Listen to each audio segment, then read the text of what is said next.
Learners, कैसे हैं आप सब। आई होप आप सब अच्छे होंगे। शिक्षा एक नया सवेरा में आपका स्वागत है। आज हम कवि देव के सवैया और कवित्त के बारे में पढ़ेंगे, इनके पदों को पढ़ेंगे। सबसे पहले हम कवि देव के जीवन परिचय के बारे में देखते हैं। हिंदी की ब्रज भाषा काव्य के अंतर्गत देव को महाकवि का गौरव प्राप्त हुआ है।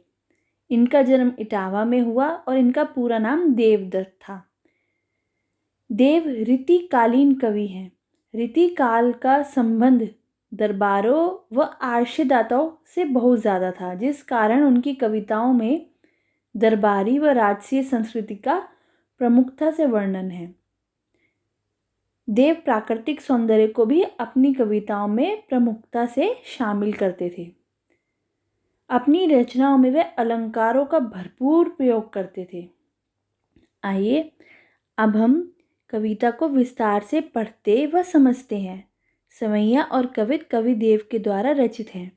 आइए पढ़ते हैं। पायनी नुपुर मंजू बजे, कटी किन किन के धुनि की मधुराई। सांवरे अंग लसे पटपीत, हिये हुल से बनमाल सुहाई। प्रस्तुत सवैया, ये सवैया में कवि देव ने कृष्ण के रूप सौंदर्य का बड़ा ही मनोरम वर्णन किया है। वह श्री कृष्ण के अनन्य भक्त रहे हैं। उन्होंने श्रृंगार के माध्यम से भी श्री कृष्ण के रूप सौंदर्य का गुणगान किया है। पायनी नुपुर मंजू बजे बजे, मतलब जो उनके कवि के अनुसार कवि ने कृष्ण को दूल्हे के रूप में बताया है। श्री कृष्ण के पैरों में बजती हुई पायल बहुत ही मधुर ध्वनि पैदा करती है, किनकिन की आवाज़ निकालती है, और उनकी जो धुनि की मधुराई मतलब मधुर धुन, मधुर ध्वनि पैदा करती है। उनकी पायल जो कृष्ण के पैरों में बजती है जब वो चलते हैं। उनकी कमर में बंधी हुई करघनी जब हिलती है, जो कमर में हम पहनते हैं करघनी, वो जब हिलती है उनके चलने से, तो उससे निकलने वाली किनकिन की आवाज़ बड़ी ही सुरीली लगती है। यहाँ पर कवि देव ने कृष्ण के रूप सौंदर्य का बड़ा ही मनोरम वर्णन किया है, उनके श्रृंगार का भी, और उनके पैरों में बजती हुई पायल की मधुर ध्वनि उनको बहुत ही अच्छी लगती है। करघनी की आवाज़, किनकिन जैसी आवाज़ बड़ी ही सुरीली लगती है। आगे पढ़ते हैं। माथे किरीट बड़े दीर्घ चंचल, मंद हसी मुख चंदन जुन्हाई। इसमें कहते हैं उनके सांवले रंग पर पीले रंग का वस्त्र बहुत ही जच रहा है। माथे किरीट बड़े दीर्घ चंचल, मंद हसी मुखचंद जुन्हाई। सावरे अंग लसे पट पीत, हिये हुल से बनमाल सुहाई। मतलब जो सावरे रंग के वस्त्र हैं, पीले रंग के वस्त्र, सावले शरीर पर पीले रंग के वस्त्र बहुत ही जच रहे हैं। उनके गले में पड़ी पुष्पों की माला देखते ही बनती है। हिले हुल से बनमाल सुहाई, जो गले में माला पहनी हुई है उन्होंने, वो बहुत ही सुंदर दिख रही है, पुष्पों की माला। माथे किरीट बड़े दीर्घ चंचल, मंद हसी मुखचंद जुन्हाई। इसमें कहते हैं कि जो श्री कृष्ण के माथे पर मुकुट है और उनके चांद रूपी मुख से मंद मुस्कान मानो चांदनी के समान फैल रही है। माथे किरीट बड़े दीर्घ चंचल, मतलब जो उनकी आँखें हैं वो बहुत ही बड़ी बड़ी दिख रही हैं और वो चंचलता से भरी हुई हैं, और जो उनकी हल्की सी मुस्कान है जो उनके मुख पर चार चांद लगा रही है। जय जग मंदिर दीपक सुंदर, श्री बज दुल्हा देव सहाय। कहते हैं कवि के अनुसार ब्रिज दूल्हे यानी कि श्री कृष्ण इस संसार रूपी मंदिर में किसी दिए के भांति प्रज्वलित हैं।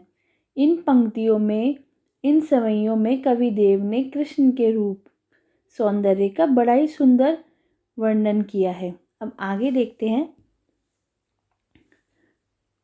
डार द्रम पलना बिछौना नव पल्लव के, सुमन झिंगोला सोहे तन छवि भारी दे। मतलब कहते हैं इस कवित्व में, यह कवित्व है, इसमें कवि ने वसंत को एक नव शिशु के रूप में दिखाया है।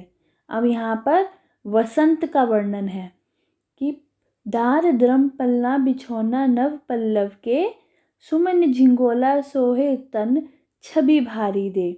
उनके अनुसार पेड़ की डालियाँ सुमन झिंगोला सोहे तब छवि भारी दे, पवन झुलावे केरी कीर बतरावे दे। कहते हैं कि उनके अनुसार पेड़ की डालियाँ वसंत रूपी शिशु के लिए पालने का काम कर रही हैं। जो वसंत है एक नव शिशु के रूप में दिखाया गया है और जो उसका पालना है वह पेड़ की डालियाँ हैं। कोकिल हलावे हुलसावे कर तारी दे। इसमें कहते हैं कि वृक्ष की पत्तियां पालने में बिछोने की तरह बिछाई हुई हैं। फूलों से लदे हुए गुच्छे बालक के लिए एक एक ढीले ढीले वस्त्र के रूप में प्रतीत हो रहे हैं। कहते हैं कोकिल हलावे हुलसावे कर तारी दे, पुरित पराग सो उतारो करे रोई नोन। इसमें कहते हैं वसंत रूपी बालक के पालने को पवन बीच बीच में आकर झूला दे रही है। पवन झुलावे केरी केरी बरतावे, कोकिल हलावे हुलसावे कर तारी दे। और तोता और मैना, कोकिल में तोता और मैना उससे बातें करके उसे हंसा रहे हैं, उसका दिल बहला रहे हैं।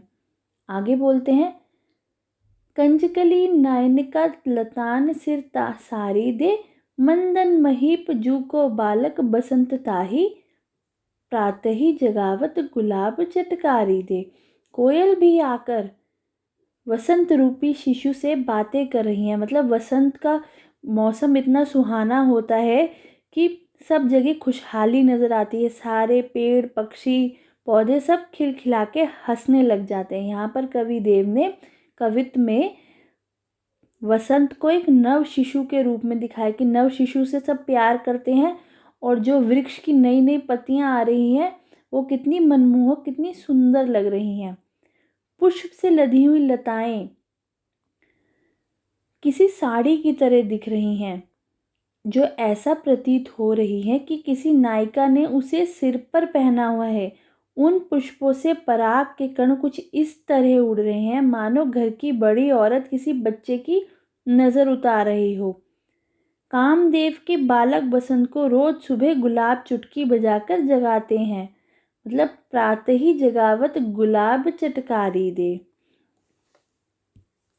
आगे पढ़ते हैं फटिक सिलानी सो सुधार्यो सुधा मंदिर, उदधि दही को सो अधिकाई उमंगे उमंग। प्रस्तुत पंक्तियों में जो ये पंक्तियां हैं इसमें कवि ने चांदनी रात की सुंदरता का वर्णन किया है। पहले पद में कृष्ण की मनमोहक सुंदरता का वर्णन किया, फिर वसंत ऋतु का, और अब उन्होंने चांदनी रात की सुंदरता का वर्णन किया है, वो भी बड़े स्वाभाविक रूप से। रात के समय आकाश में चंद्रमा पूरी तरह से खिला हुआ है। फटिक सिलानी सो सुधार्यो सुधा मंदिर, उदधी दही को सो अधिकाय उमंगे उमंग। बाहर ते भीतर लो भीति न दिखिए देव, दूध को सो फेन फैलायो आंगन फरस बन।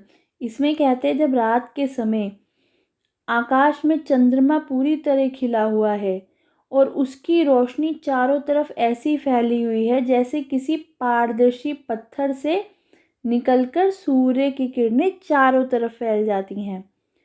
दूध को सो मतलब श्वेत रोशनी फैली हुई है।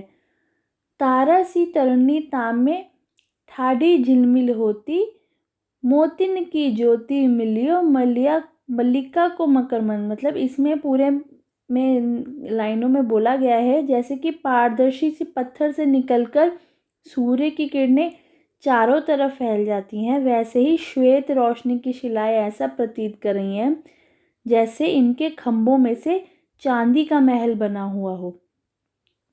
आकाश में चांद की रोशनी इस तरह फैली हुई है मानो दही का समुद्र तेजी से अपने उफान पर हो।